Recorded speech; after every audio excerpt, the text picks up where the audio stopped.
Today I'm gonna speak about Dark Souls 2 and what I want to change within the game for a potential remake. First, let's talk about the first zone, which is the things betwixt. There's not much things to do here, and although it serves as an introduction for the game, which is fine, it's missing a tutorial boss. Now let's go jump straight to the Forest of Fallen Giants, and we'll talk about Majula another time. So the Forest of Fallen Giants is a very good area, very good starting area. There are a lot of traps here and there that encourages player to take their time while exploring. It's not too unfair, the shortcut before the first boss is really good. There are a lot of optional exploration, you can also fight the Pursuer early on if you want, even if it's not recommended. The last giant is very easy, which you can expect from the first boss of any game. It's also very fair. The second phase is nothing impressive and I don't think it needs a change, it's just fine as it is.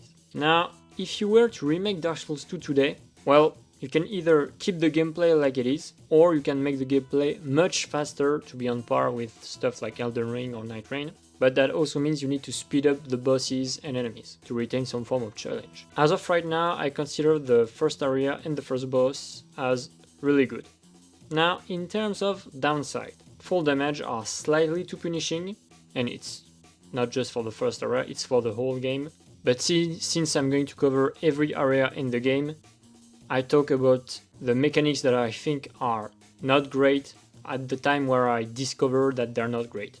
So in that case here, I was exploring the Forest of Fallen Giants and I died of full damage at one point because I had no idea I would die of full damage at this specific point, and I had no way to tell I was about to die. So I think they're slightly too punishing. Now the good thing about full damage is that they make the exploration more tense, because you have to be careful where you step, but it can also be frustrating at times. If you explore for a long time, fight a lot of enemies, and you end up dying because of full damage, and not because you were killed by some enemies, it's kinda frustrating.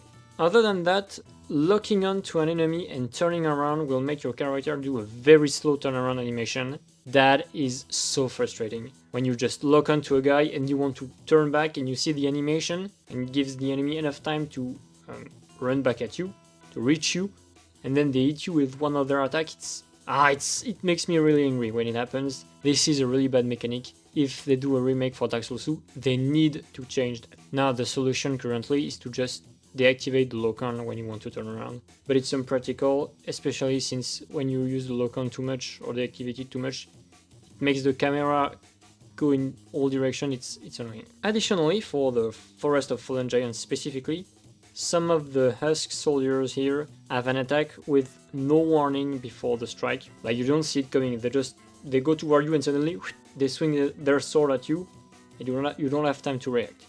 It's not the only enemy with that problem in Dark Souls 2. In general, in Dark Souls 2, there's a big animation problem. A lot of people complain about hitboxes, but I think animations are a bigger problem than hitboxes. And I'm going to talk about that just when I'm going to speak about the Pursuer boss. No, of course, it never feels good to get hit by something you have no way of avoiding, unless you always put up your shield, when confronting those enemies, which is what I do now, but it's kinda annoying at times. The other enemies are good. None of the encounters are unfair, unless you decide to mindlessly run through the entire area, in which case enemies will stalk you till the fucking end of the earth. Taking your time, watching, observing, analyzing every room you step in before you step into it will greatly improve your chances of survival. The few astuces you get at the beginning are not enough of their own, but since you have life gems I think are a really good addition. I really like life gems. I think it's really good, it works very well in Dark Souls 2, even if they're not infinite. I think the same about human effigies, although there's a slight problem with human effigies, is that theoretically a very bad player could end up in a game over situation by wasting all of their human effigies and by dying over and over again. It means you would be stuck in an endless loop, like with no health left. If just one enemy slightly touches you, you instantly die. So I think that to fix this, they could add an NPC that could sell you a human effigy, or that could reset your curse debuff in exchange for a small amount of souls at Majula. So for example, you can just spawn back at any campfire, kill a few enemies to get a tiny bit of souls, and then go back to Majula with those souls to remove the curse entirely. I think that would be a great addition for a remake. And that way no one would ever be stuck because their health bar is the size of a peanut.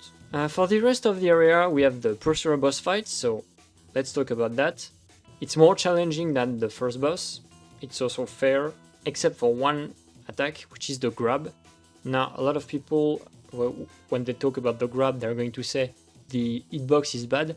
It's not the hitbox, it's the animation that is bad. See, if you play Elden Ring Night Rain, for example, and you fight Adele, Baron of Night, when he does a grab attack, if you're standing beneath him, you will dodge the grab, because you're not in front of his mouth, but on some of his grabs, you will take damage, because you collide with the rest of his body. You don't get grab, but you still take damage, because of this one attack. In the Pursuer's case, if he tries to grab you, and if you're standing in front of him, it will grab you, but if you dodge on the side and still get hit by the sword because you don't have enough ADP or you didn't have the right timing, the game will consider that because you were hit by the sword, because you took damage, it means you got grabbed. And so the game will teleport you onto the sword. And that is what makes people say that the hitboxes are bad. It's not that the hitboxes are bad, it's just that if they do a remake, they should make it so that you get grabbed if you stand in front of the boss when he does the grab attack and you get hit. If you dodge on the side and get hit, you just take some damage because you were hit by the sword, but you weren't impaled straight up onto the sword, so you don't get grabbed. And I think that would be a really good change. Same with the Sir Alone grab, which I will talk much later. Now, outside of this, most of the Pursuer's attacks are fine. They're nice to dodge. Boss fight is challenging enough. It's good, it's a good fight.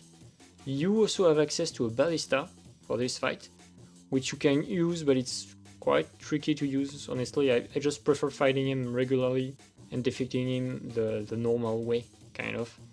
It just feels as good, in my opinion.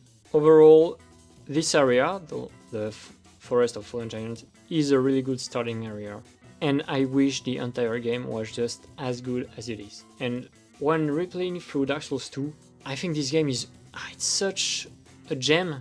There are a lot of flaws, but if you just fix all those tiny flaws here and there, there's so much potential to make this game a really, really great game. It's kind of great. Anyway, thank you for watching, and I'll see you on the next one when talking about Hades Towers of Flame.